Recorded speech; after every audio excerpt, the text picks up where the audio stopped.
Dem weş, wakt weş, gel şarma, her wakt şıma weş, selamet, خير inşallah. Çez, çiçin, keyf hal, zahmet, okşmayı tedi. Gel servanan, gel temaşavanan, mayır çare caverna pilon kerdim, evro, rajiyo şemi yani pazar, gereka ma saati gani program tor Bülent Karabulut ambaza bikerdi ama iyi het teknik problem biraz ya no semeda me ona program kerd ama ez haskana şıma kombuaz ma ani program pya berriyera yani ma pya program brazır. Şıma kombuazır bir program mirabacı binüsen ez link şavına bir program ma pya brazır. Şemazon Türkiye ولاto mayte cüyen emser ve çineyiş ez noj vijneyiş ez ne semeda matom roşna beron zazon sefte mazazay o maseme zon xo nasname xo srasname xo şnasne xo ma anik piyagerekin piya xabat mawazin yo netice emser her ser, her roj, her aş dana verşi bir sırası neyiş. Ne semeda memon me emiş çin ama şıma kombuaz vaj eşimarlik şona ma ser seçim de hanzar vi siri kısa bekir mesela Meçine Nuş Zazalar 2023 ülke seçimleri ni bir fırsat ya da bir basamak yapabilir mi Zazalar? Zazalar 2023 ülke seçimlerini bir basamak yapabilir mi diye başlığı altında bir gündem bu gündemle seçim gündemiyle bir program birlikte yapabiliriz. İsteyen arkadaş yorumda yazarsa ben kendilerini programa alırım. Evet, biz seçim döneminde programları sanatçılarımızla, kültür insanlarımızla, şairlerimizle yapacağımız programları ağırlıkta hatta %100 Zazaca genelde o prensiptir. Ben de yaparım ama yaptığımız seçimle ilgili programlar ise genelde ortak dil, resmi dili kullanacağız. Çünkü seçim genel ülkeyi ilgilendirdiği için Türkiye'de, Kürt'e de, Laz'a da, Çerkez'e de hitap etmemiz gerekiyor. Onlar da bizi anlayabilmeleri için biz ne istiyoruz, ne vaat ediyoruz, Zazaların bakışı, Zaza Aydın'ın bakışı, Zazaların özgürlük arayışı, bu ülkede demokrasi arayışı neyi içeriyor, hangi perspektifle ülkenin geleceğini Zazalar kendilerine daha yakın kendileri görüyorlar, değerlendiriyorlar. Diğer halklar da bizi anlayabilmeleri için ortak dil, resmi dili önemsiyoruz. O yüzden seçim konulu programlarımızı dediğim gibi Türkçe yapıyoruz. Evet, şimdi değerli izleyiciler, isterim ki bu konuda fikri olan arkadaşlarımız varsa bana yorumda yazsınlar. Ben de kendilerini programa alabilirim. Evet, şimdi tabii ki ben isterim ki öncelikli olarak bir iki teknik işi programla ilgili halletmem için size bir şarkı ya da bir şiir paylaşayım sistemde. Başta da ben yapmak istediğimi yapabileyim efendim. Bakayım ne vardır.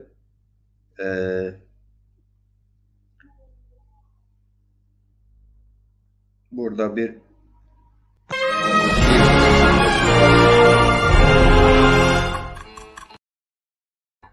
o değil. Tamam. O Gagan'la ilgilidir. Gagan geçti. Şimdi bakalım ne bulabilirsek.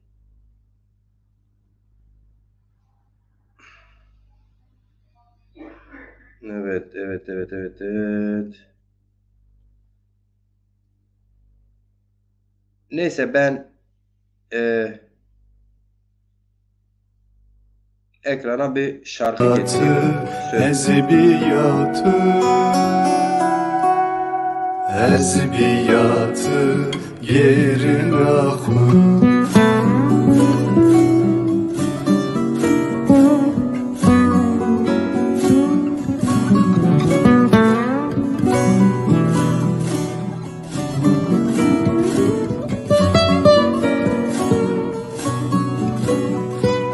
قلو نسيخت كم فرادت شيب دجلادت غير ناخد قلو نسيخت كم فرادت شيب دجلادت غير ناخد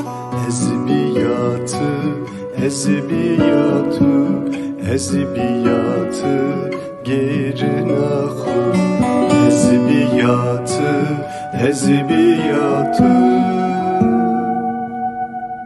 ezbiyatı yerin ahı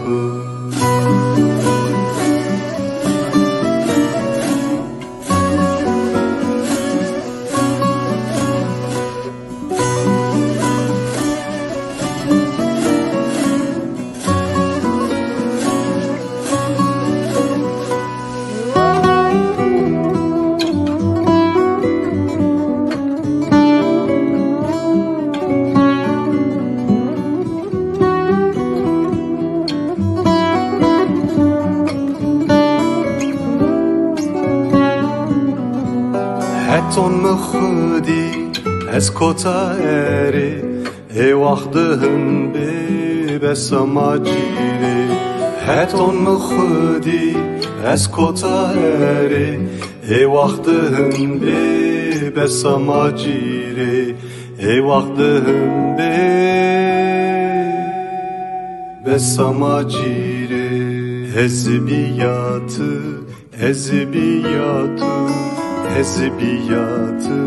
gerin ahı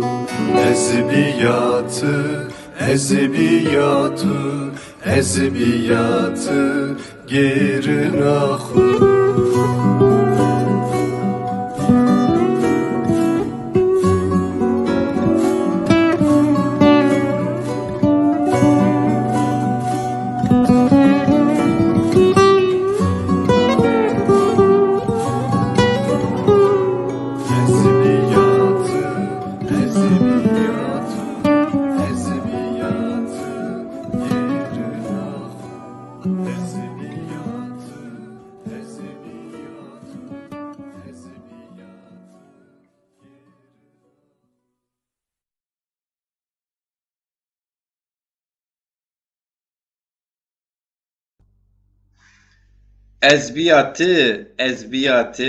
ezbiyatı gerin ahı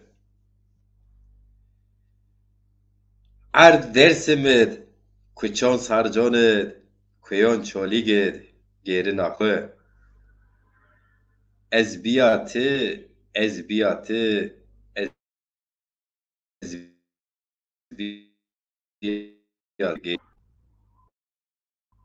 Halid xwarê tarîxê gerina xwe kuyon çolî gerina xwe çêm Firatê şîp Dîcletê gerina xwe heton min xwedî ez kota erê ê wextê hin bê besa nemacîrê ena kilam vatû û muzîk ê macîr cîran min nûştib Atîla Yûsufoğlu wazina bû honer me çi istra niwaşt mi va têne vatû û muzîk ê de macîr cîran binûsir ti serbest nûşt mi da cê nizî ser xeftiya ser rê vap ser rê vîneyîşê ma ona qal kerd yê wen mirşawet kêmanê bî newra wen bî tamam weşe warib Atîla Yûsufoğlu بله انبازه که ما سیرکن و این پروگرام گرکا برند قلب بلود انباز گرکا این پروگرام میمون بین اما جيد سير سويرا يو تكنيك بروبلم يبين نشكا بير او سمت من بروغرام كر مسألة بروغرامات موازين وچينيش تركيا سر مشاره بكر ريناز تكرار كنا كومبواز ان وچينيش مشاره بكر اشكان مرا بنوسر واجر از وازن بير واتي خو واجر چمون سر مایی گر Yunus Bulut anokçe YouTube rasiyerken ve selam mun aleyküm şonetu khairib aleyküm selam Yunus bira şontus khairib Mecid Ciron abi Mecid değil bira Macir Ciron abi zme vacir abi hem Türkiye teşkem baş keke Zazaki keke teşkem vajnus keko teşkem vacir heründe abi o kardeş gen yani. Evet, değerli izleyici arkadaşlar, dediğim gibi isteyen olursa bu başlık altında konuyla ilgili, gündemle ilgili, yani gündem Türkiye'de seçimler sonuçlanana kadar, son gününe kadar gündem seçimdir. Evet, halkın gündemi gerçekten işte mutfağıdır, varasır, geçim derdidir. Ama siyasilerin ülkede yönetimde söz sahibi olmak isteyenlerin gündemi ise seçimdir. İster istemez yönetenler hangi gündemi belirlese halk da o gündeme tabi olsa da olmasa da o süre içerisinde o gündem belirleyici oluyor. Dolayısıyla gündem seçimse, seçim belirleyici olacaksa biz de gündemden geri kalmayalım. Ama tek farkla biz Zazaların gündemini oluşturmaya çalışıyoruz. Tek farkla biz kendimiz başkalarının gündemlerinin kuyruğu olmayacağız. Biz kendimiz başkalarının gündemlerinin peşinde takılmak zorunda değiliz. Biz belki 1000 yıldır bunu yaptık. Başkaları gündem yarattılar. Biz onlara tabi olduk. Bugün aslında tek fark son 40 yıldır Zaza duyarlılığı gelişmiştir. Büyük bir mücadele olmuştur. Kendine göre zorlukları içerisinde bir geçmişi var. Bir miras var. Ve her dönem Zazalar artık belli bir noktaya gelmiş. Yeni atılımlar, yeni açılımlar, yeni gelişmelere açıklar. Bunu birileri düşünmese diğerleri düşünür, diğerleri düşünmese diğerleri düşünür. Zazalar çok parçalı duruyor olabilir ama çok parçalı çalışan, yurtsever, kimliğine, aidiyetine önem veren bir Zaza duyarlılığı gelişmiştir. Dolayısıyla bunu zaten sistem de bunun farkında. Sistem partileri o yüzden Zazaların yaşadıkları coğrafyaya gittikleri zaman Zazaları hatırlamaya başladılar. Çünkü seçim dönemidir. Dolayısıyla biz niye kendi gündemimize odaklı yeni seçenekler halkımızın önüne getirmeyelim? Önce bu yeni seçenekleri halkın önüne getirebilmemiz için de mutlaka gündem yaratmak, çalışmak ve daha sonra ülkenin gündemine gelebilmektir. Amaç bu. Bunun için arkadaşlar bıkmayın, usanmayın, yorulun, uykusuz kalın. Ne yaparsanız yapın. Kendi aranızda yazın, Zazaca yazın, Zazaca konuşun. Sonra ülke genelinde söz sahibi olmak için daha sonra konuştuğumuz o güzel Zazaca'yı, yazdığımız o güzel Zazaca'yı, şiirlerimizi, türkülerimizi hem daha görünür kılalım. Ve süreç içinde bu bir süreçtir. Ana dilimiz Zazaca'yı ülke gündemine getirelim ve bir gün mecliste daha güçlü bir şekilde halkımızın sesi olalım ve Kürdün, Laz'ın, Çerkez'in, Türk'ün herkesin gireceği bir mecliste o çok renklilik herkesin kendi gücüne göre orada halkını temsil ettiği zaman ne oluyor? Bu dilleri anayasal güvenceye kavuşturmak için çok ileri bir adım olmuş oluyor, değil mi?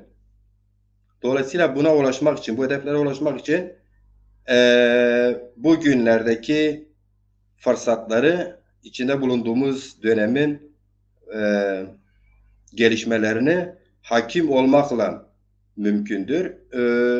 Hakim olmak için de gündemin peşine takılmak değil, gündemi bizzat yaratmakla mümkün olabilir. Biz önce kendi gündemimizi, sonra kendi gündemimizi başkalarına dayatar. Hep başkalarının gündemlerini dinlemek, peşine gitmek, destirması olmaz. Sadece hizmetçisi o, hizmetkarı olmak zorunda değiliz. Evet.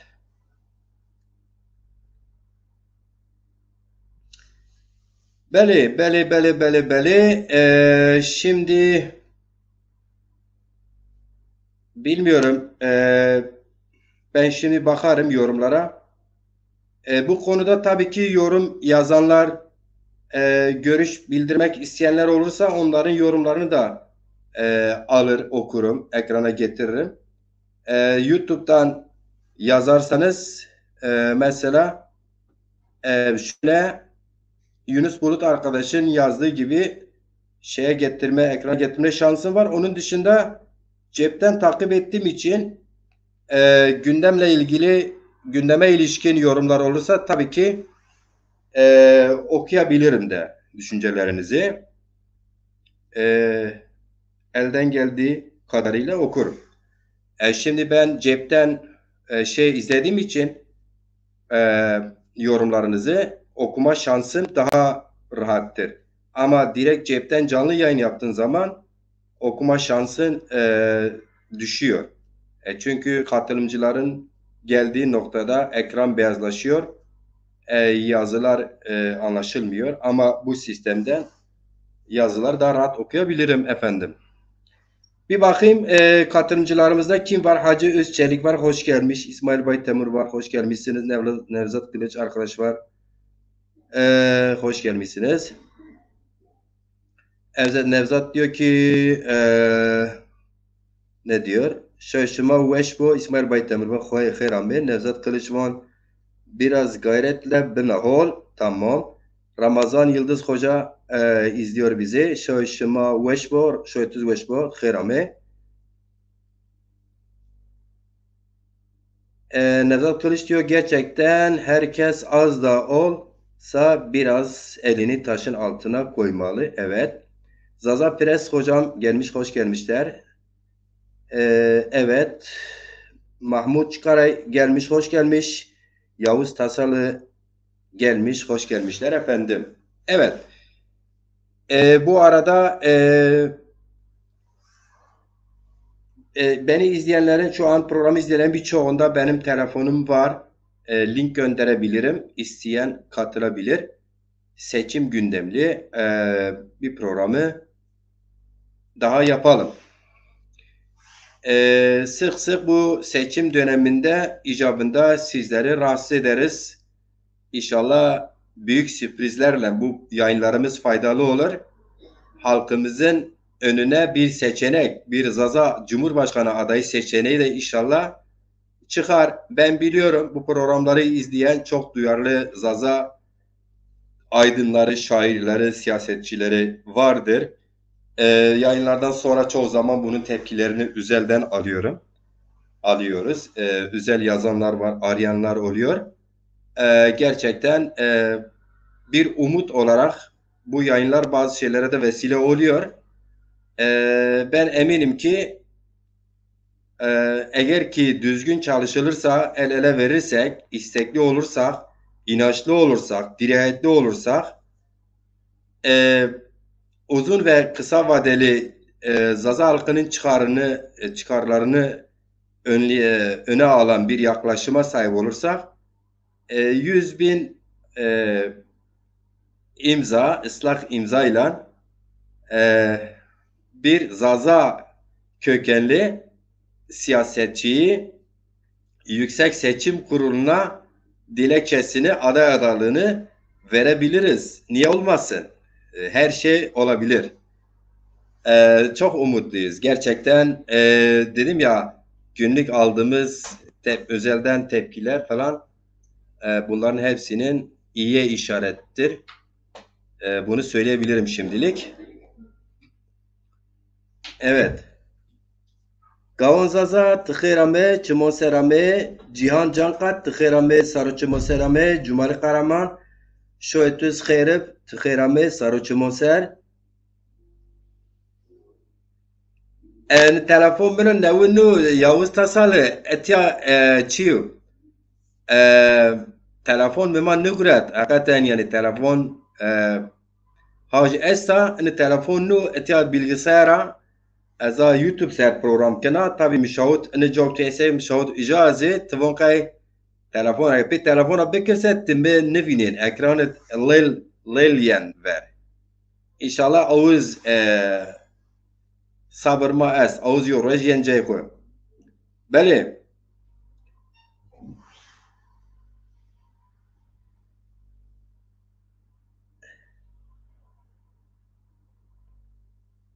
Gözüm yorumlarınızda, seçimlere ilgili, seçimlere dönük varsa yorumlarınızı bakıyorum, olursa diye okuyayım diye. Bir de gözüm yorumlarınıza, belki biriniz yayına katılmak isterseniz, eğer isteyeniniz olursa cep numaranıza link atmam gerekecek. Siz bildirin hanginizin telefonu bende var. Az çok şu an izleyenlerin birçoğu onunki vardır. Ben size link atabilirim. Programa katkı yapabilirsiniz. Şimdi efendim, seçim konulu dedim ya olduğu için dolayısıyla Türk'ü, Kürd'ü, Laz'ı, Çerkez'i, herkesin bizi anlayabilmesi için ortak dil Türkçeyi, resmi dil Türkçeyi, Türkçeden yayınlarımızı yapmaya çalışıyoruz. Seçimle ilgili olduğundan dolayı. Onun dışında tabii ki biz önceliğimiz dilimizdir. Genelde de buna ağırlık veriyorum. Herkes bilir, takip edenler. Şimdi birincisi, tekrar etmekten yarar var. Her zaman bu böyledir. Bütün sorunlar çözülene kadar, çözümünü bulana kadar tekrarlanır. Tıpkı yaşamımız gibi, sabah gece akşam yatıp sabah kalktığımız gibi, tıpkı sabah kahvaltısı yaptığımız gibi, tıpkı öğlen yemeği akşam yemeği yaptığımız gibi. Bu böyle bir şeydir. Şimdi Türkiye'de bir seçim var ve bu seçim bir 3 blok üzerinde şu an görülen o yürüyecek. Bu 3 blok en azından ikisi hemen hemen net. Birincisinin Cumhur İttifakı'nın adayı da belli. Yüksek Seçim Kurulu'nda yasal bir sorun olmazsa mevcut Cumhurbaşkanı Sayın Recep Tayyip Erdoğan Cumhur İttifakı'nın adayı olarak yine seçime katılacak. İkinci ittifakın Cumhurbaşkanı adayı henüz net değil. Kulis bilgilerine göre, kimi yorumcuların yorumlarına göre ve yine şimdiye kadar Sayın Kemal Kılıçdaroğlu'nun yaklaşımlarını izlediğimizde, vücut dilini takip ettiğimizde, onunla birlikte aynı ittifakta yer alan partilerin yaklaşımları zaman zaman değişik sesler çıksa da büyük ihtimalle Sayın Kemal Kılıçdaroğlu ikinci ittifakın Cumhurbaşkanı adayı olarak halkın karşısına çıkma ihtimali yüksek. O da Şubat'ın 13'ünde resmi olarak belli olur. Yaşayan hepimiz, eğer yaşarsak onu öğrenmiş oluruz. Özür dilerim. Üçüncü ittifakın Cumhurbaşkanı henüz kim olur? Olur mu olmaz mı? Öyle bir açıklama var. İşte Millet İttifakı'ndan yana bir görüşleri var. İşte o üçüncü ittifakın siyasi mantığı onların tabii ki ilgilendirir ama eleştiriye muhtaçtır bence. E, Yani üçüncü ittifak da muhalefette olduğu için belki o da iktidarın el değişmesinden yana tavır takınıyor. O onların tabii ki hakkıdır. Kendileri bilir ama bana pek mantıklı gelmiyor. Yani illahim AKP'den ya da işte mevcut Cumhurbaşkanı'ndan kurtulalım da sanki ertesi gün ülkeye barış, demokrasi, özgürlük gelecek falan gibi bir yaklaşım kitleyi böyle e, kendi tavanını böyle elde tutmaya çalışıyorlar. Buna yönlendiriyorlar.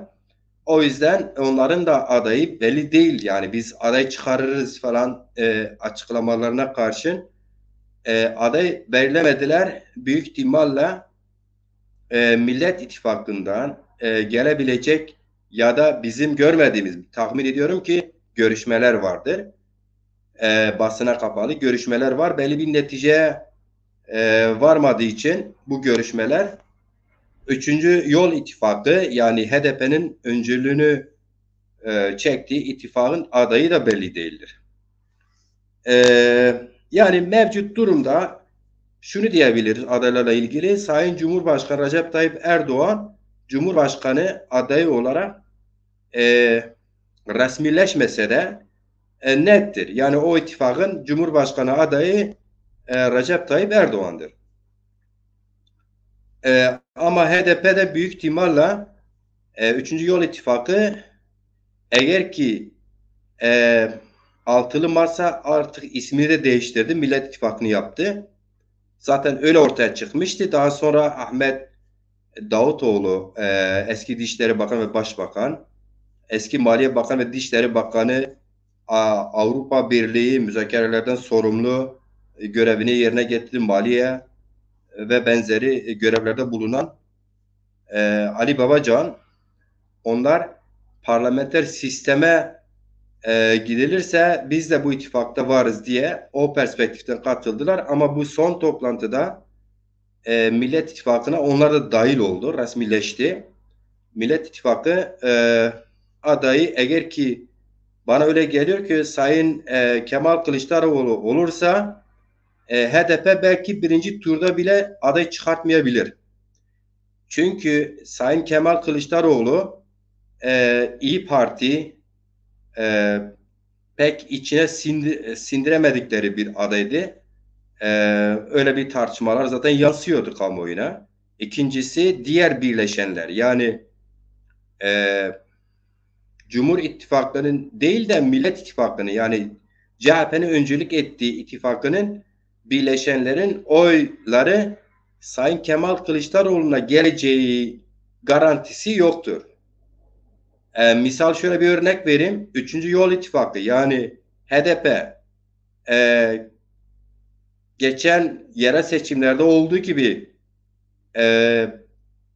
CHP'ye kanalize edersek kendi seçmenini %10 bir seçmen, %11-12 seçmen kitlesinin %8-9-10'u belki HDP'nin ideolojik çizgisine bağlılıklarından dolayı Sayın Kemal Kılıçdaroğlu'na oy verebilir. Ama diğer Millet İttifakı'nın birleşenleri İyi Parti dahil bunun garantisi yoktur. Bu nedenledir ki bence HDP henüz adayını açıklamıyor. Kemal Kılıçdaroğlu'nun adaylığını bekliyordur. Çünkü Sayın Demirtaş cezaevinde ve Sayın Ahmet Türk de dışarıdan Kemal Kılıçdaroğlu olursa biz destekleriz demişlerdi. Şimdi riske atmak istemiyor. Birinci turda Kemal Kılıçdaroğlu eğer ki aday olursa bence birinci turda HDP kendi adaylarını çıkarsa Sayın Erdoğan'ın tekrar seçilme imkanını yakalamış olur ihtimali önde bence. O yüzden HDP'de bekliyor olabilir. Bu benim yorumum. Ali Aydar Çatakçı'nın Hoca hoş gelmişsin. Ali Mahmutoğlu hoş gelmişsin. Ali Meymandar hoş gelmişsiniz efendim. Zervaş Teza hoş gelmişsiniz. Dolayısıyla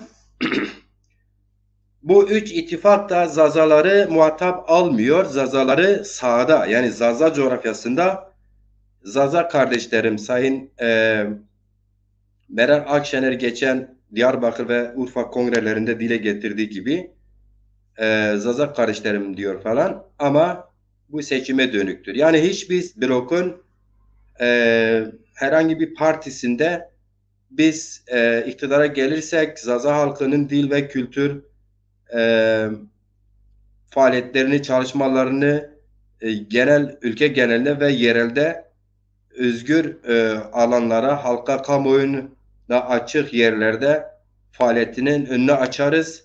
Zazacayı, Kürtçeyi, Lazcayı ve diğer dilleri, ülkede vatandaş olan diğer halkların dillerini anayasal güvenceye alır. Herhangi bir partinin programında, tüzüğünde, vaatlarında olmadığından dolayı Zaza kardeşlerim deyip geçiştiriyorlar bu seçim süreçlerinde.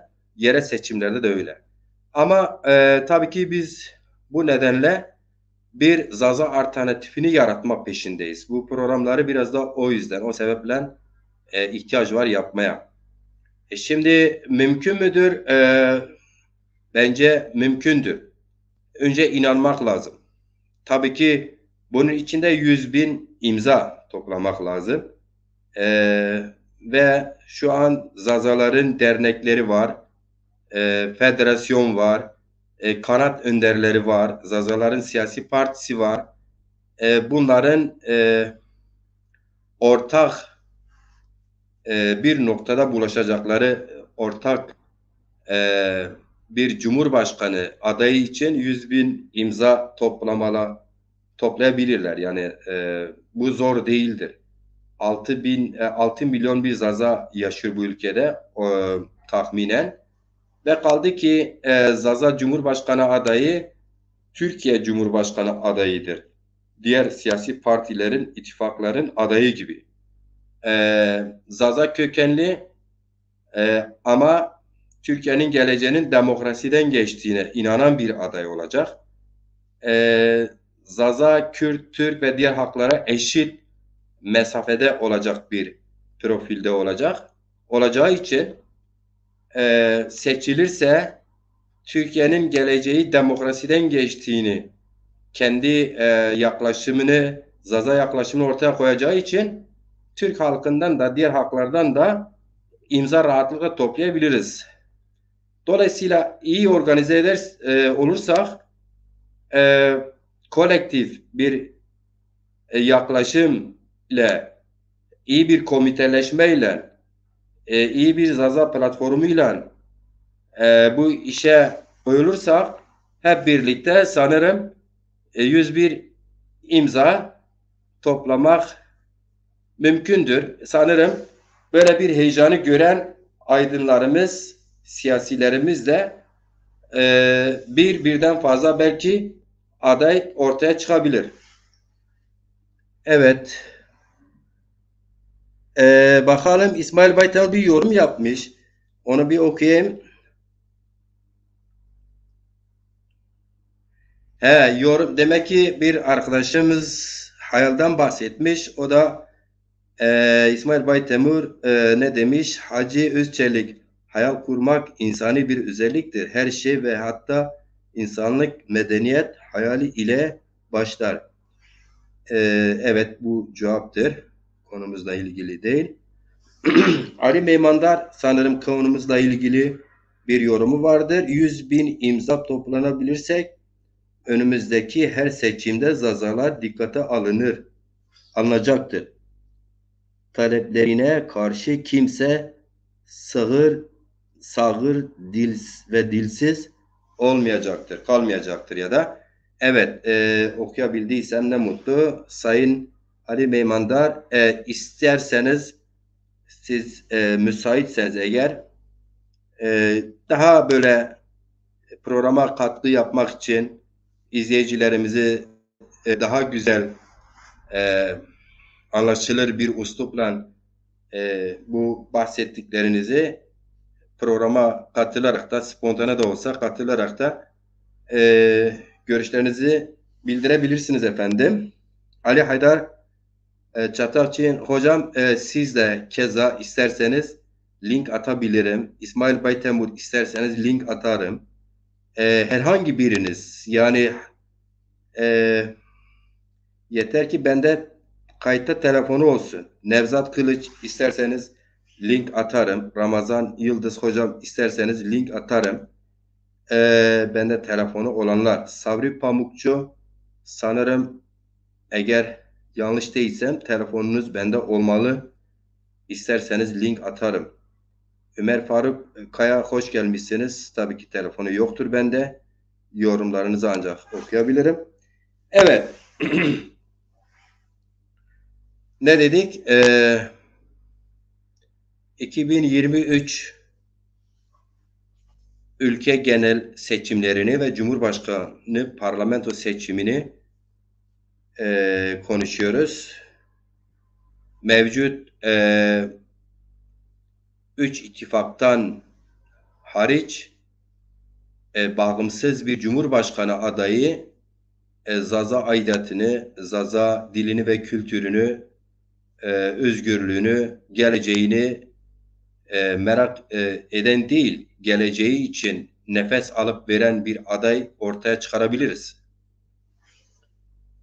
Bunun için yasal olarak yapmamız gereken mevcut yasaya göre 100.000 imza.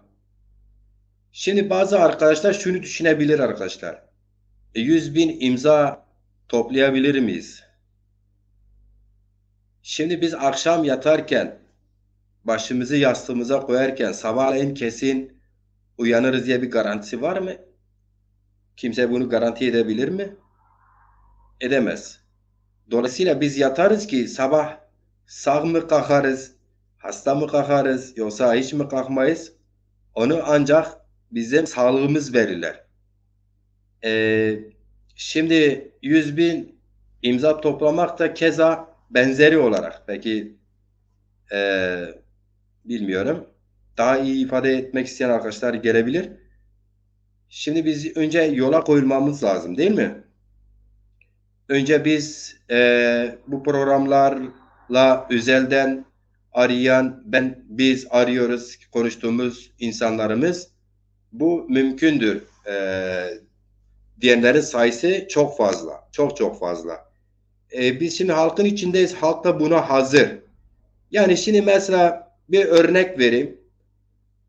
E, Biz Zaza halkına ya MHP, CHP, AKP, HDP ne kadar parti varsa oy vermeyin diyebilir miyiz? Bence diyemeyiz. Buna bir hakkımız da yok. Niye? Çünkü alternatif oluşturmamışız. Biz önce Zazaların temsiliyetini örgütleyeceğiz ki alternatif budur. Bak Zaza kardeş, sen Cumhur İttifakı'na oy vereceğine kendine oy ver bilmeliyiz. O zaman biz Zaza'ya bunu diyebiliriz. Öyle bir hakkımız olur. Ama şimdi ya işte benim kendi ideolojik yaklaşım baz alıp işte efendim Cumhur İttifakı'na oy verme ya da Millet İttifakı'na oy verme ya da herhangi birimizin işte ideolojik dünya görüşüne göre yok HDP ittifakına oy verme deme hakkımız olmaz. Bu hakkı elde etmek için önce alternatifini yaratmamız lazım. Bu alternatif yaratmak da bizim elimizde. Zaza duyarlılığı gelişmiş, 30-40 yıldır Zaza halkının dili ve kültürü özgürlüğü için mücadele eden e, insanlarımız isterlerse gerçekten bu mümkündür. Aziz Temizbaş hocam hoş gelmişsin.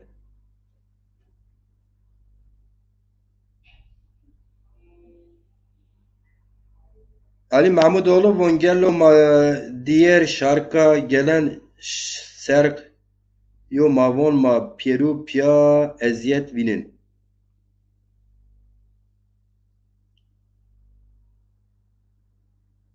Evet. Ömer Faruk Kaya ne diyor?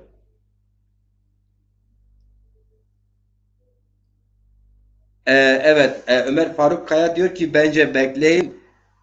Kürt sorunu hal edildiğimizde Zaza sorunu da hal ederiz. Evet, bu da şey yaklaşımı yani Ömer Faruk Kaya, sizin düşüncenize, sizin görüşünüze saygım var ama itirazım var.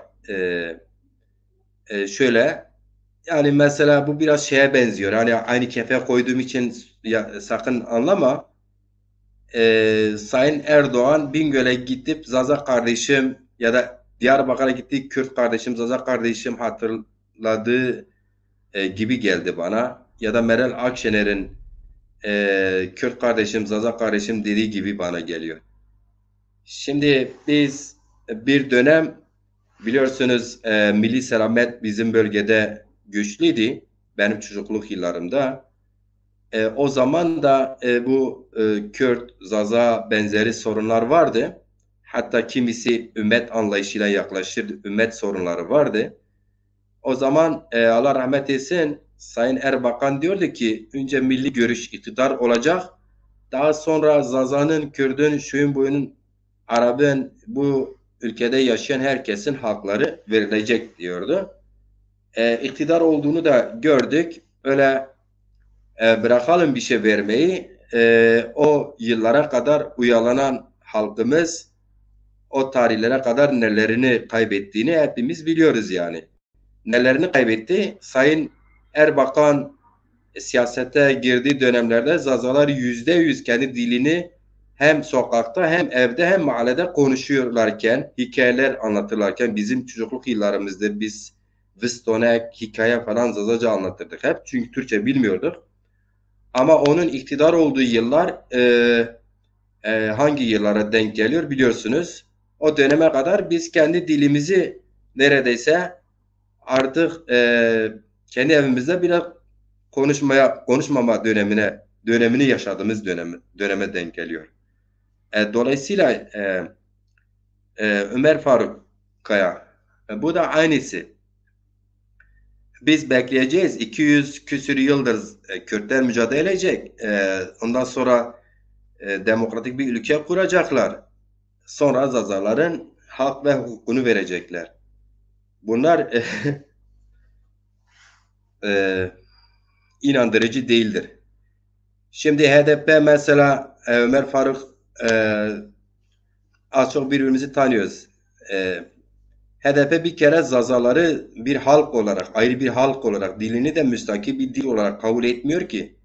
Keşke kabul etseydi o zaman ezilen Zazalar, yok sayılan dili, Kürt dili gibi anayasal güvencesi olmayan Zazalarla işte ağırlıkta Kürtleri temsil ettiğini iddia eden HDP birçok ortak noktada buluşabilirlerdi. Hatta Zazaların partisi, ben partinin yetkilisi falan değilim, adına da konuşmam, yorum yapıyorum. Zazaların partisiyle belki bir bileşen olabilirdi yani. Evet.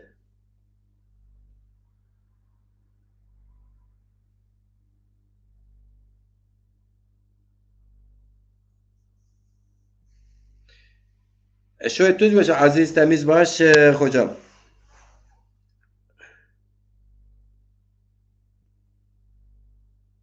İzzettin Güneş hoş gelmişsin. Evet. Şimdiye kadar eğer ki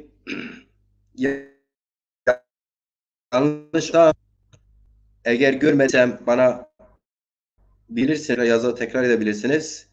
Herhangi izleyicilerimden herhangi biriniz link at, biz programa katılalım, bu konuda görüşlerimiz vardır diğeriniz olmadı.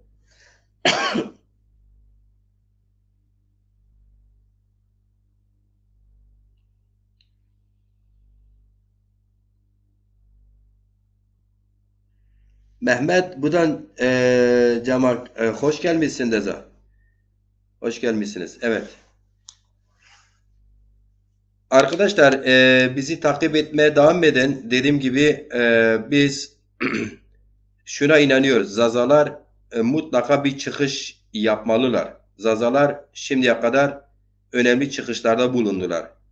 Başta e, ölümsüz Ebubekir Pamukçu Zazaların önünü açtı.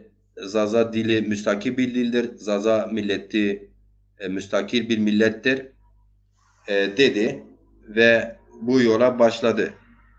Yine biliyorsunuz Gaonçar büyük bir aydınımızdır. O gece gündüz çalıştı.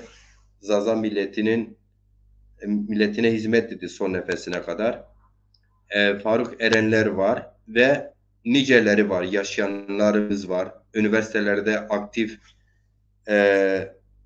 akademik olarak Zaza diline ve kültürüne, tarihe hizmet eden akademisyenlerimiz var. Dil bilimcilerimiz var bugün artık. Var da var yani artık sayamıyoruz. Şükür Zazalar önemli bazı kurumlara ulaşmışlar. Siyasi partisi var, dernekler var, hatta federasyonu var, hatta Zaza TV'si vardır. O kadar önemli. Bunlar hepsi çok çok önemli. Bunlar hepsi bizim. Her faaliyette eksiklik olabilir. Eksikliği öne alıp da mevcut çalışmaları yok sayamayız. Hem Zaza TV çok önemli, hem Zaza Federasyonu da önemli, hem Zaza dernekleri önemli. Hepsi önemli. Hem Zaza Partisi önemli. Bana göre partiler çok çok önemli, dernekler çok çok önemli, federasyon önemli, televizyon önemli. Her kurumun kendisine göre önemi vardır. Kanat önderlerimiz var, çok çok önemli. Dindar kanat önderlerimiz var, çok çok önemli bunlar. Sanatçılarımız var, yüzlerce hatta sayıları binleri geçen set sanatçılarımız, yorumcularımız vardır. Yine şairlerimiz var, sayıları bini geçen yazarlarımız var, çizerlerimiz var, Zazaca yazan. Var da var yani. Zaza halkı var. Her şeyden önce Zaza halkı var. Zaza milleti var. Kendi topraklarında, ana yurdunda yaşayan Zazalarımız var. Diasporaya şu ya da bu nedenle çıkan Zaza halkı var. Dünyanın her yerine dağılmışız varız ve bir artımız var. Zazalar Türkçe bilir. Önemli bir kısmı hemen hemen biliyor zaten. Zazaların önemli bir kısmı Kürtçe de biliyor. Zazaların bir kısmı Arapça da biliyor. Zazalar İngilizce biliyor. Zazalar Almanca, Fransızca biliyor. Yani Zazalar neredeyse dünyanın hemen hemen sayılı birçok önemli dilini biliyor. Birçok kültürü tanıyor artık. Yani Zazalar kısacası dünyayı tanıyor. Bir tek kendini henüz yeterince tanıyamıyor. Bu da bir gerçek. Yeterince biz kendimizi de tanıyabilirsek o zaman önümüz açıktır. Ayhan Akın hocam hoş gelmişsin. Ramazan Özdemir hoş gelmişsin. Evet. Tekrar bakıyorum. Var mı programa katılmak isteyen, link at ben de katılayım diyebilen arkadaş varsa alayım.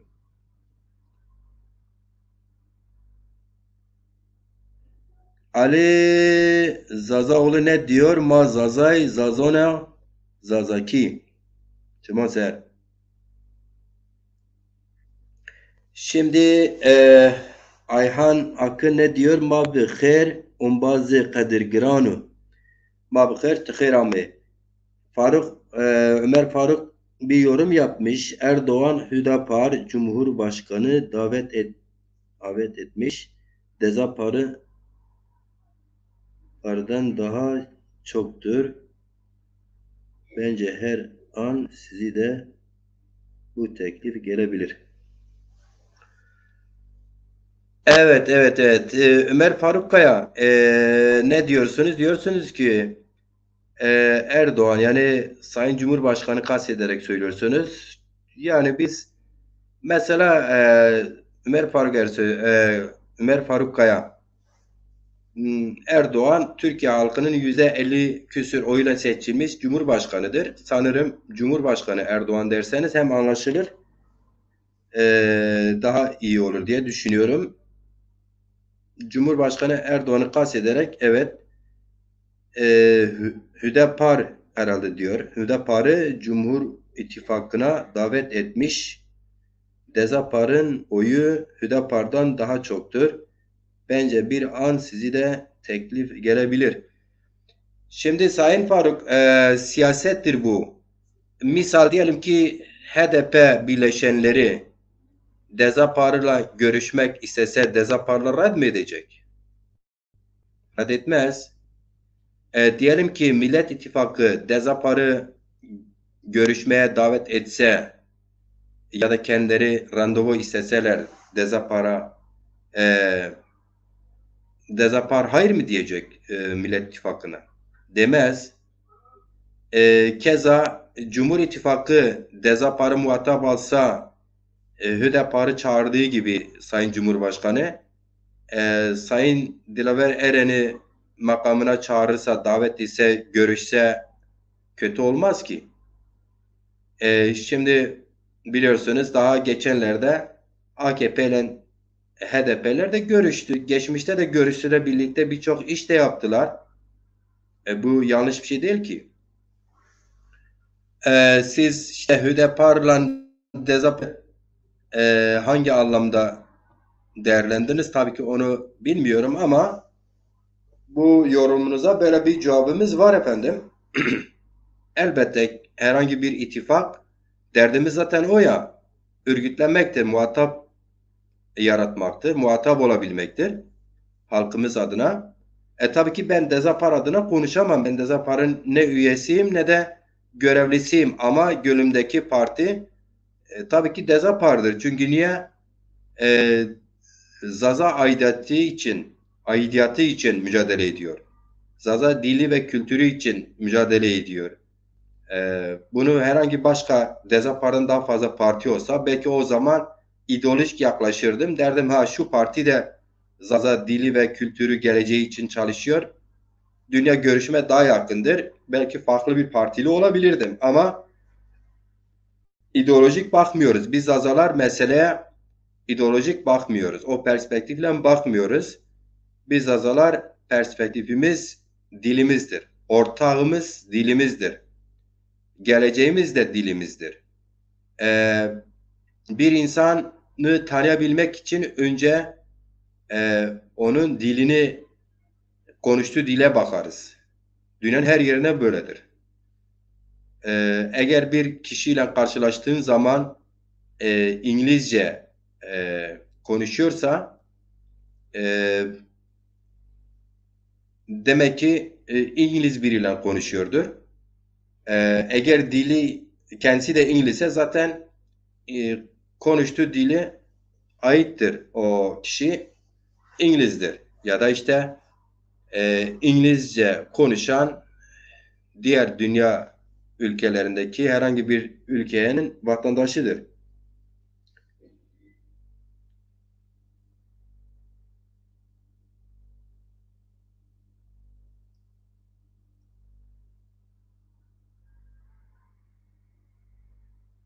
Evet, evet. Ali Meymandaroğlu sanırım şöyle bir yorumu var. Arkadaş kendince alay etmiş biz Zazalar açısından HDP ile Hüdapar aynı şeydir. Biri Kürtlerin AKP'sidir, diğeri Kürtlerin CHP'sidir. Ne güzel cevap. Teşekkür ederim. Sayın Ali Meymandaroğlu, Ömer Faruk Ersöz'e verdiğim yanıtı bir başka açıdan tamamlamış oldu. Aynen öyle, öyle demek lazım. Hüdapar Kürtlerin AKP'si, HDP de Kürtlerin CHP'sidir. İkisi de devletten görüşüyor yani. Biz Zazalar görüşsek kıyamet mi kopar? Kaldı öyle bir görüş yok. Öyle bir muhataplık yaratmak için çabalıyoruz. Olursa yanlış olmaz. Evet. Abdullah Çiçek hoş gelmişsin bra.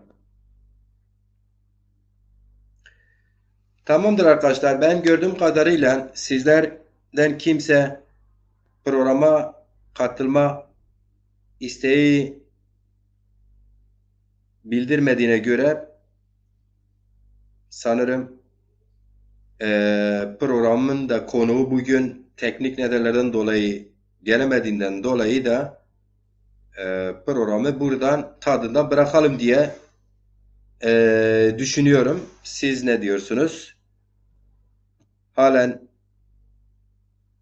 buna rağmen ya işte Macir Ciran bazı şeylerden bahsediyorsun ama işte ben de gelip görüşlerimi sunmak istiyorum. Katkı yapmak istiyorum programa. Diyeniniz olursa yazın, ben size link gönderdim. Yoksa programı aslında toparlayıp kapatabiliriz efendim.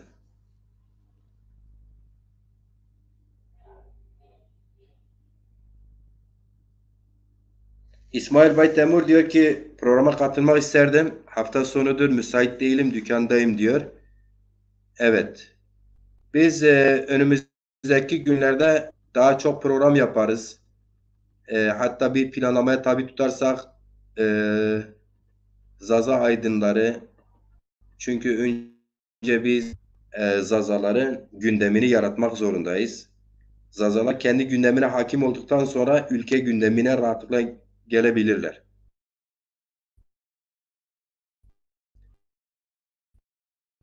Önce kim demek ne demek oluyor? Zazalar bir bütün olarak kendi geleceğini merak eden, halkının dilinin geleceğini merak eden zazaların organize olmasıyla mümkündür.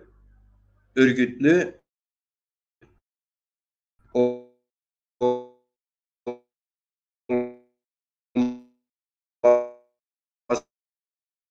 olmasıyla mümkün.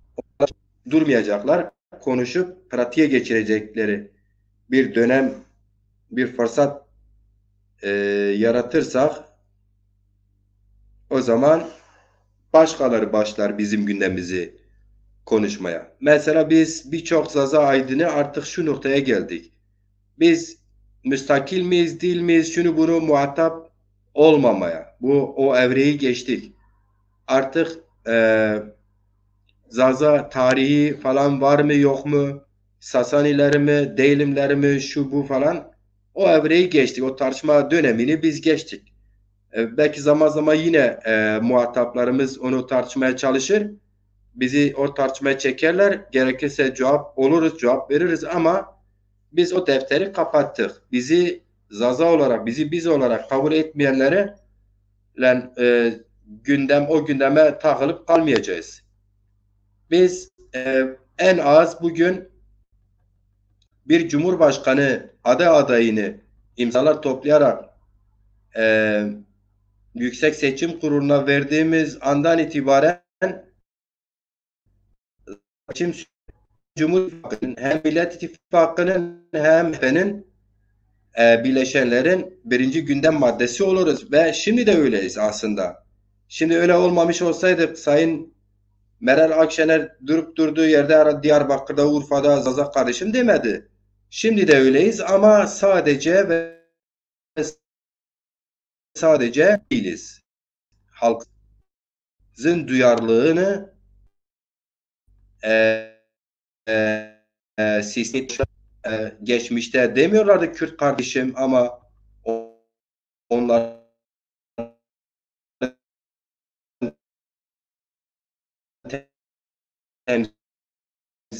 temsilleri bir çabanın içindeler.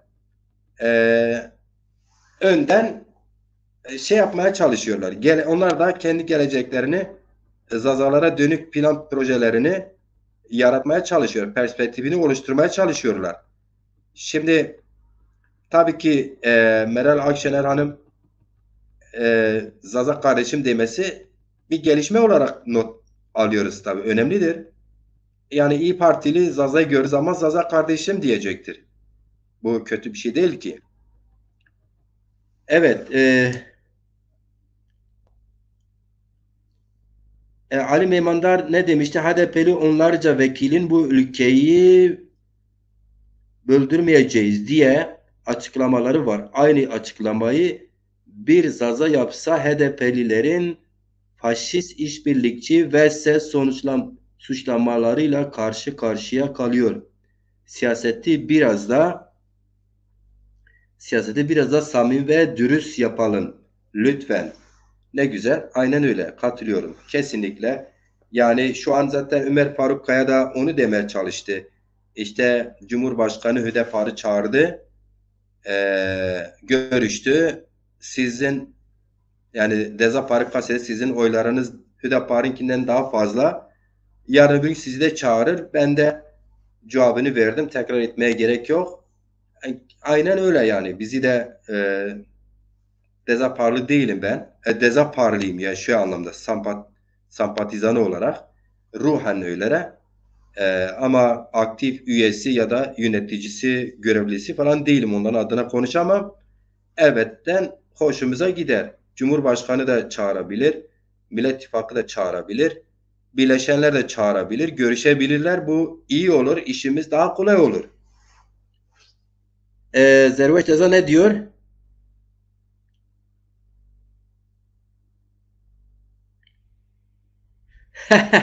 Zerveç Eza diyor ki daha da siz açıklayın bu adayınızı. Zerveç Eza inanın şöyle söyleyeyim. Zazalardaki üstün yetenekli insan hele liderlik vasıfları çok fazla önde olduğu için çok fazla o yüzden de hani Zaza diyoruz ya leteledi çok fazla parça parçayız. E, Sadece Zazalar bunu henüz şu aşamada başarmadı. Tek bir şey kendileri için o liderlik vasıflarını iyi örgütleyemiyorlar. Öyle diyeyim size. E, inanın yani bu bazıları böyle küçümsüyor ama bu örgütlemeyle bile onlarca Cumhurbaşkanı adayı vasıflarını taşıyan, kriterlerini taşıyan Zaza Aydın'ı vardır. Hiç merak etme. Sen de Zaza'sın. Antalya'da da yaşıyorsun. Büyük ihtimalle inşallah da öyle olur. HDP'ler bekliyor. CHP'nin lehine belki hiç aday birinci turda da çıkarmayacaklar. İnşallah öyle olur. Bak ben açık sözlüyüm. Siyaset biraz da açık yapılmalı. O zamana kadar biz de eğer ki 100 bin imza toplayabilirsek adayımız Cumhurbaşkanı adayımız Yüksek Seçim Kurulu'na adaylık başvurusu yaptığı zaman biz o zaman HDP'lere deriz ya siz gelin Cumhurbaşkanlığında en azından zazalarına deriz. E, Kemalist bir ittifaka oy vereceğinize gelin kendinize oy verin falan deriz. Öyle bir şansımız da artar yani işin doğrusu. İnşallah öyle olur de Zerveş Teza. Sen önce şeye bak. Önce kaç imza toplayacaksın? Henüz o aşamaya gelmedik ama hızlı bir şekilde inşallah o aşamaya geliriz. Önce bir Zaza görüş birliği platformu oluşsun. İmza kampanyası sürecine geçtiğimiz zaman bu zaten o platform duyurur. İnşallah o noktaya geliriz. Ömer Faruk Kaya diyor gerçeğini söyleyeyim sana üzülüyorum. Ömer ben senin bana üzüldüğüne inanıyorum. Sen niye bana üzülüyorsun? Yani ben seni geçmişten tanıdığım için inanıyorum. Sana göre ben yıllarca Kürt hareketinde emek veren biri olarak şu an yanlış yoldayım. O yüzden üzülüyorsun yani. Bence üzülme, sevin. Ben Kürt hareketine inandığım dönemde yine böyle samimi çalışmalar yaptım. Katkımı yaptım. İnternasyonellik görevlerimi yerine getirdim. Kürtler bana teşekkür borçlular. Ben de Kürt hareketine teşekkür borçluyum. Onu da açık söyleyeyim. Ben de kendi ana dilime, coğrafyama düşkün bir Macir Ciran olarak ben de en azından dilime yönelik, kültürüme yönelik duyarlılığımı onlarla birlikte korumaya çalıştım. Öyle diyeyim. Yani nasıl ki Kürt hareketi kuzeyde 68 kuşağın içinde çıktıysa aslında biraz da Zaza hareketi de e, Kürt hareketi ve e, kısmen de Türk Sol Hareketi içinde çıkan bir harekettir. Daha öncesi biliyorsunuz siyasi olarak yıllardır tıpkı mezara konulmuş, üstüne de beton dökülmüş bir durumdaydı Zaza gerçeği. Son 40 yıldır bu gerçek ayağa tabii ki Kürt hareketinin bence katkısını inkar edemeyiz. Siz o anlamda bana üzülecekseniz aslında hani ben bu tür şeyleri, duygusal şeyleri söylemek istemiyorum. Ben size üzülüyorum. Yani Faruk Kaya, can dost, bak şimdi Kürt hareketi içinde sen ben kendime Zaza'yım neredeyse birkaç yıl sonra diyemeyeceksin. Ya kırdım demen gerekecek. Ya kır kim demem gerekecek senin. E, ve zaten buna da gerek yok. Sen mesela Kürt hareketi içinde nerede, hangi dernekte e, yüzde neredeyse mesela Bremen gibi, Hamburg gibi yerlerde ben yaşadım. Kitlenin Köln'de öyle, Bonn'da öyle. Kitlenin neredeyse %80'i Zaza'dır. Hangi seminerde Zazaca konuşulduğunu gördün? Hangi toplantıda Zazaca konuşulduğunu, dikkate alındığını gördün? Hangi toplantıda, hangi seminerde Zazaca divan oluştuğunu gördün? Divanda belki Zaza oturdu ama Zazaca kitle hitap etti mi? Hangisinde? HDP onlarca seçime katıldı o gelenek. Bingöl'ün %95'i Zaza. Hangi Bingöl vekili Bingöl'de Zazaca halka hitap etti? Halkın karşısına çıkan Bingöl vekilleri, Diyarbakır Zaza vekilleri, kökenli vekiller, hatta Dersim vekilleri, adayları, bazıları da Zaza'ydı. Zazaca konuşmak yerine Kürtçe konuşmaya başlar. Devamında Türkçe siyasi görüşlerini dile getirirdi HDP adına. Şimdi biz bunları yaşadık Ömer Faruk. Yani sen görmüyorsan bunları ben ne yapayım? Yani siz meseleyi sırf böyle ideolojik olarak bakıyorsanız buna biz diyeceğim yok. Yani sen Zaza olduğun halde kendine Kürdüm diyorsan da buna da bir diyeceğim yok. Ama Zaza olduğun hem Zaza'yım hem Kürdüm. Aslında işte Zazaki Kürtçenin bir lehçesidir dediğin zaman zaten Zazaca'yı El Fatiha okudun, mezara koydun, üstüne de beton çektin anlamına gelir.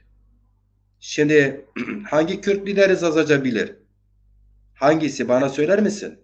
Hatta hangi Kürt sanatçısı Zazaca'yı bilir? Ancak Zazaca bir şarkıyı, hoşuna gittiği bir şarkıyı ezberler, okur. Mesela Yusuf Atilla benim ezbiyatı şarkımı istedi, verdim, okudu. Tam bir yıl defalarca e, WhatsApp'ta okudum, gönderdim. O okumuş, bana geri göndermiş. Öyle olmadı, şöyle olmak lazım diye zar zor ezberletmişim. Şimdi biz onunla arkadaşız. O ayrı, bu ayrı. Ama bu da bir gerçek.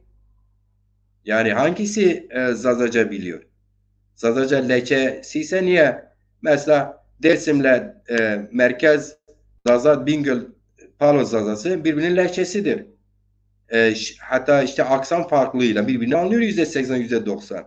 Ama sen politik bir Zaza olarak belki Kürtçe öğrenmişsen Hakkari'li bir Kürdü, Süleymaniye'li bir Kürdü konuştuğunu anlarsın ama o sen konuşsa o bir tek kelime anlamaz. Ömer Faruk, kendimizi mi kandıralım? Zaza ne diyor? Zaza YouTube'da bir şey söylüyor. İsterseniz ekranınıza da getireyim. Ee, Zaza fare bir önce doğruyu bilmek gerekir. Doğruyu bilirse yanlış da bilinir. Ama önce yanlışı bilirse doğruya ulaşılmaz. Evet. Doğruyu bilirsen doğruyu da bulursun ama önce yanlışı bilirsen doğruyu bulamazsınız. Zaza YouTube'dan, yanlış anlamadıysam onu söylüyordur. Teşekkür ederim. Ali Zazaoğlu diyor ki Dezapa ittifakları iyi değerlendirmeli. Ali Zazaoğlu kesinlikle ben de sizin gibi düşünüyorum ama ittifaklar da Zazaları iyi değerlendirmeye çalışıyor. Zaza kardeşlerim diyerek. Zaza kurumları muhatap almıyor. Sorun onlarda var. Yani sorun ittifaklarda var. Bence Zazalarda yok. Ha, geri dönersek sorun Zazalarda var. Bence ittifaklarda yok. İkisi de doğru. Niye? Zazalar örgütlü olsaydı Cumhur İttifakı da onlarla otururdu. Millet İttifakı da onlarla otururdu. HDP de mecbur kalırdı onlarla ittifak eder. Ben dün söyledim Ömer Faruk Kaya buradaysan tekrar edeyim. Hele diyelim ki e,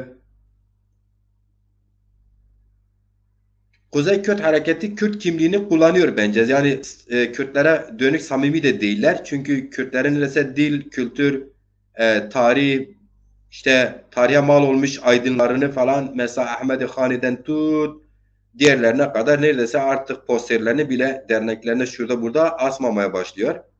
E, Bayrağını, şuyunu, buyunu sahip çıkmıyor artık. Yani solcu bir mantıkla dünyayı özgürleştirecekler sözde mantığıyla giderek ideolojik işte mantığıyla şey yapmaya çalışıyorlar. Kürtleri de yatsıyorlar. Ama tabii ki onların işi de kolay değildir. Çünkü Kürt milliyetçiliği de güneyde, burada, orada, kuzeyde de kendine göre örgütlüdür. İki arada bir derede kalmışlar. Ne tam solcu olabiliyor ne tam milliyetçi olabiliyorlar ama Zazalara gelince milliyetçilik yapıyorlar. İşte Zazalar ayrı bir millet değil, Kürttür diyerek. Aslında ayaklarının altındaki toprağın kaymasını istemiyorlar. Biliyorlar ki Zazalar onlar için vazgeçilmez bir desırma yani gönüllü hizmetkar güç olduğu için e, onları Kürt sayarak onların ayaklarının altındaki toprağın kaymasını istemediklerinden dolayı şu an onların içine öyle geliyor. Geçmişte nasıl Kürt yoktu, Kürt vardır. İşte Kürtler Anadolu'da çok kar yağıyor. Yüksek yaylalarımızda bir Türk bilim insanı demişti İsveç konferansında.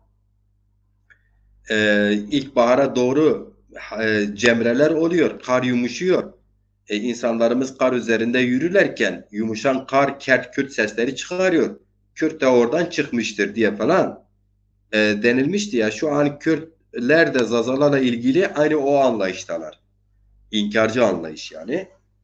Ama Türk egemenleri o anlayışı terk ettiler. Kürt egemenleri de Zazalara dönük bu diğer anlayışını terk edecekleri günler çok uzakta değil.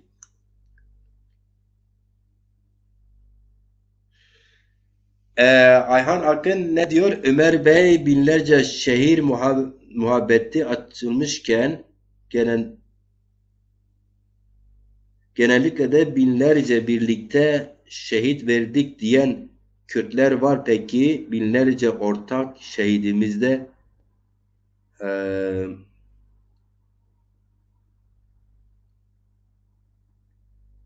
ben orayı okuyamadım niye bilmiyorum. Ali Meymandar ne demiş? Ana dilimize anayasal güvence, zorunlu eğitim ve ana başlıklar siyasetimizin temelini oluşturuyor. Zaza hareketi bu temele dayanarak bütün siyasi partilere, ideolojilere eşit mesafede duruyor. Aynen öyle. Kesinlikle yerinde bir değerlendirme. Aynen öyle. Ömer Faruk sen şimdi anladın mı dostum? Bizim için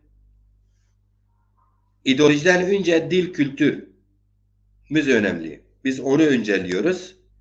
Çünkü bizim kaybedeceğimiz en yakın tarihte bizim belki sahip olamayacağımız, şu an senin benim konuştuğumuz bu güzel değil Faruk Bira.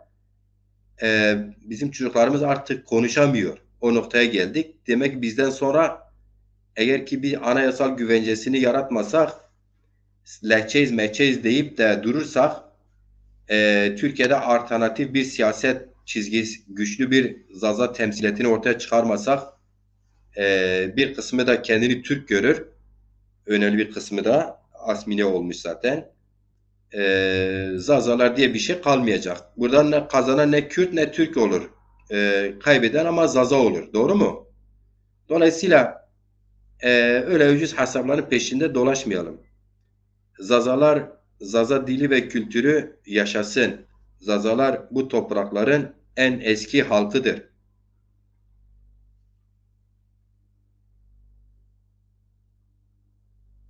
Macir de Zaza yazıyı düzelttim. Lütfen okuyabilirseniz sevinirim. Bir bakayım Ayhan Akın hocam nerede?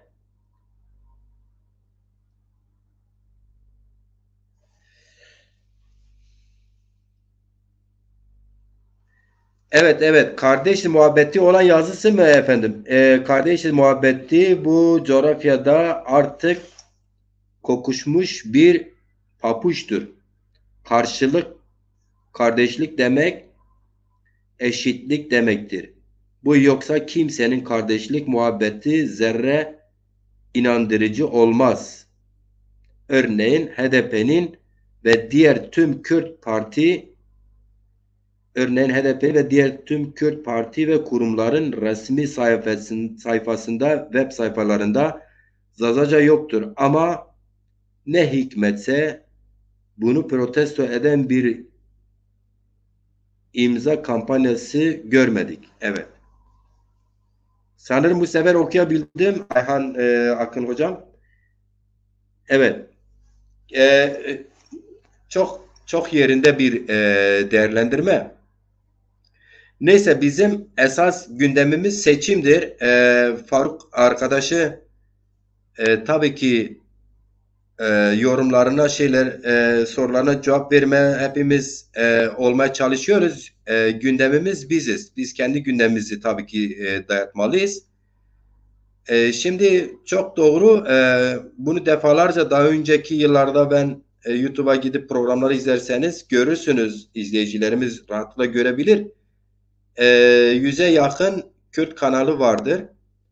Hiçbiri madem ki Kürt olan bu Zazalar da Kürttür 5-6 milyondur. Öyle az da değildir. 6 milyonluk Kürt'e yani hani onların mantığıyla Kürt diyorlar ya Kürtler bir televizyon bile kurup hediye etmiyorlarsa bu da bir çelişki var. Binlerce radyo var. Bakın bütün 4 parçada binlerce radyo var. Yine binlerden indirelim yüzlercesine. Yüzlerce radyo var. Bir radyo 24 saat Zazaca'ya hizmet edecek şekilde her konuda program yapmıyorsa Zazalar nerede Kürt oldu? Binlerce dergi ve gazete, günlük gazete şu bu var. Hiçbirinde Zaza yoktur kardeşim yani. Daha ne diyelim?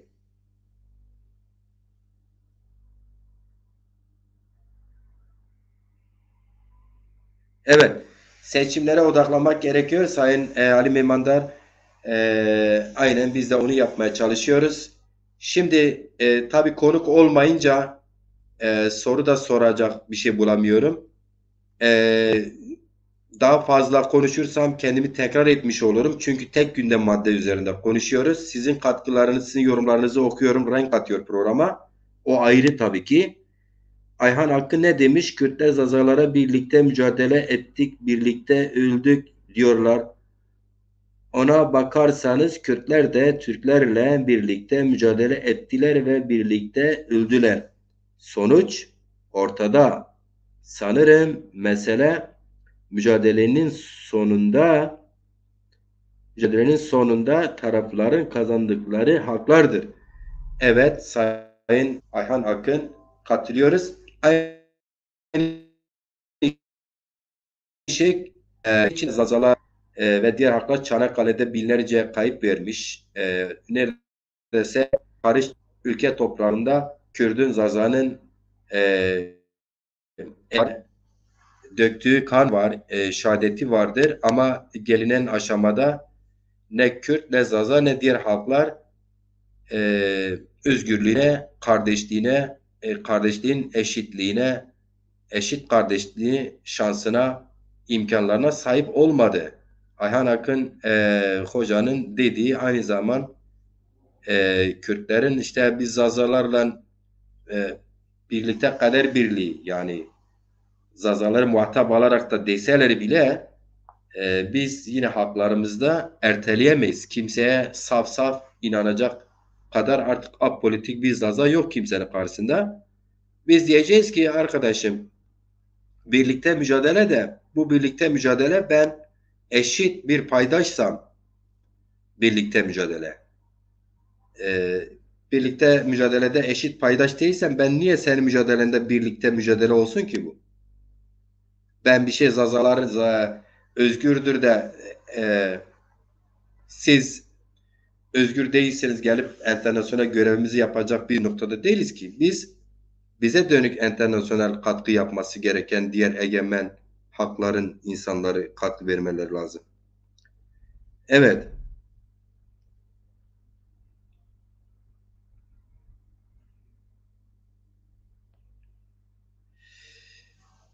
Ömer Faruk, Zazalar zaten kendi TV'lerini bak kurdular. Şimdi 4-5 yıldır benim de mesela bazı eleştirimlerim olmasına rağmen karşın diyelim ki Zaza Federasyonu adı altında yürütülen çalışmalarda halktan dayanışmalarla bir TV açılmıştır. İstersen adına siz test yapan bir TV olsun diyelim. Ne derseniz deyin. Sonuçta tarih artık not düşmüş bir yere bu yazılmıştır artık. Bir Zaza TV'si amatör de olsa bazıları alay da etse vardır artık.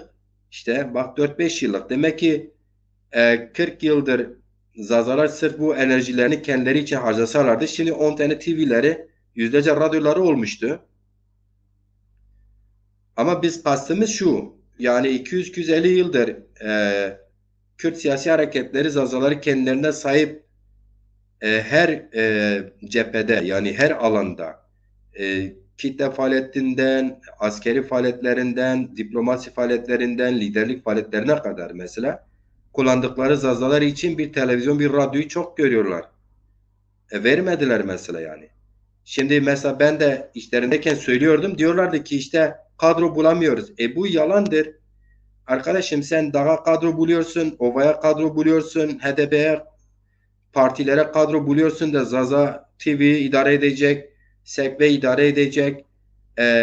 İşte her dalla ilgili program yapabilecek kadroyu mu bulamıyorsun?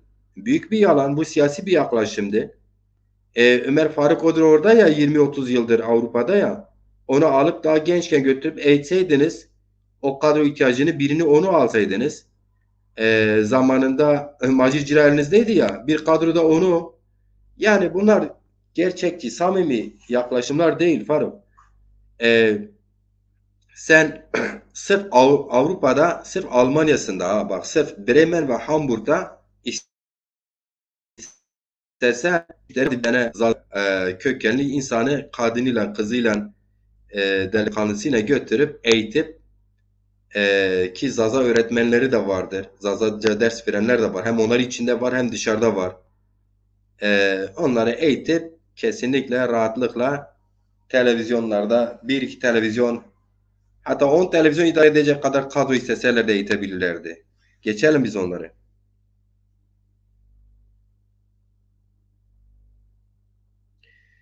Aynen HDP vekilleri çoğu Zaza ama mesela Selahattin Demirtaş çok sevdiğim bir liderdir. Geçen gün sosyal medyada izledin mi sen? Onun kızı şarkı söylüyor. Çok da güzel bir sesi var. Ben kesinlikle yanlış anlaşılmasın. Ben Kürt dilini, kültürünü, şarkısını, şuyunu bunu çok çok seviyorum. Her gün de dinliyorum. Çok güzel Kürtçe bir şarkı söylüyor. Ama o güzel sesten keşke çok güzel de bir Zazaca şarkı söyleyebilseydi. İşte Kürt hareketinin bize kattığı budur ha. Ömer Faruk. Niye bunu görmüyoruz dostum? Yani Ömer Faruk Kürt hareketinde Kürtçe öğrenip sevip şarkı söyleyebilir ama Kürt hareketinin diğer sözüm ona lehçelerinde kimse Zazaca'yı öğrenip konuşup güzel şarkı söylemek istemiyor. Mesela sen kendin Avrupa'dasın. E, Mesela bir Alman Kürt hareketine dost olursa Kürtçe öğreniyor değil mi? Zazaca değil ama Kürtçe. Ama Zazaca öğrenmiyor diye. Niye sence? Çünkü onlar için Kürtçe e, iddia ettiğimiz gibi yani Kürtçedir. Onlar biliyorlar ne yaptıklarını. Sadece biz bilmiyoruz. Zaza şon tuz xeyre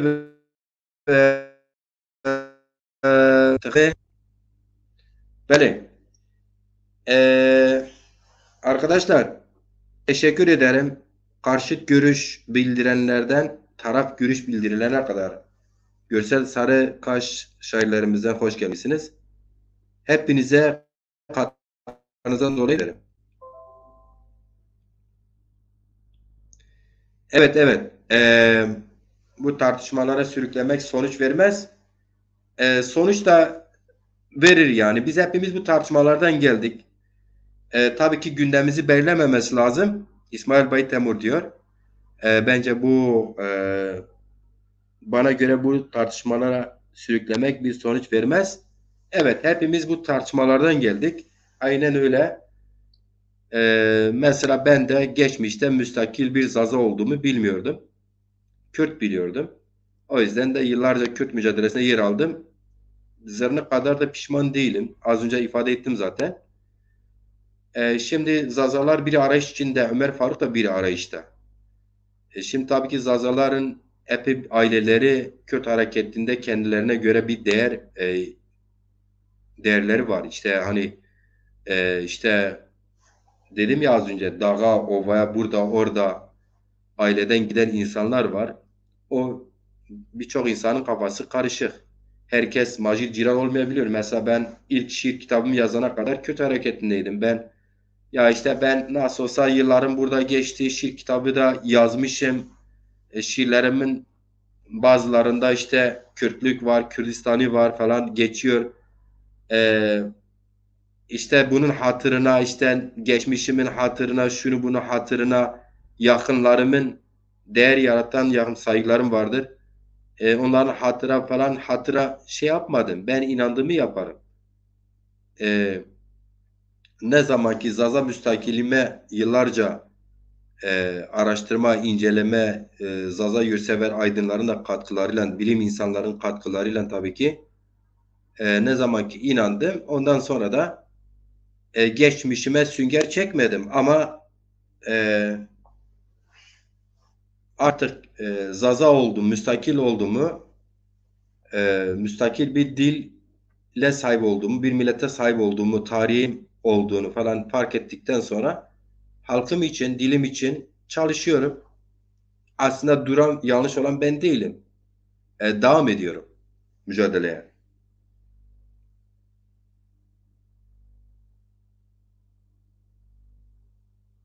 Evet, evet Ömer Faruk, sen Zazas ama kendini Kürt hissediyorsun olabilir. Bir şey demiyoruz. Bu bir süreçti. Bu saatten sonra şu saatten sonra diye bir şey yok. Bakınız ben sadece bir örnek vereyim mi kardeşim?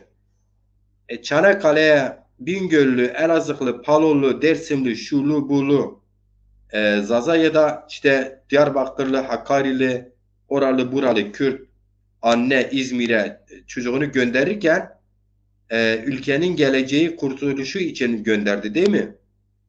Bugün işte falan tarihten sonra dili kültürü inkar edilecek, yasaklanacak e, gibi bir şeyleri bilseydi, öngörebilseydi gönderir miydi? Göndermezdi. Şimdi aynı şey biz kendimiz için de geçerli. Biz diyoruz ki e, Kürt hareketine kendi çocuğunu, kızını, insanını veren özgür olmak için verdi. Dili, kültürü, tarihi özgürlüğü için verdi, vermeye devam etti.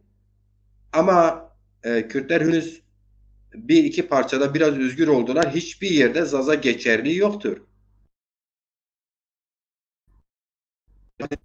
%85 Zazaca konuşuyor. Belediye başkanı da Zaza'ydı.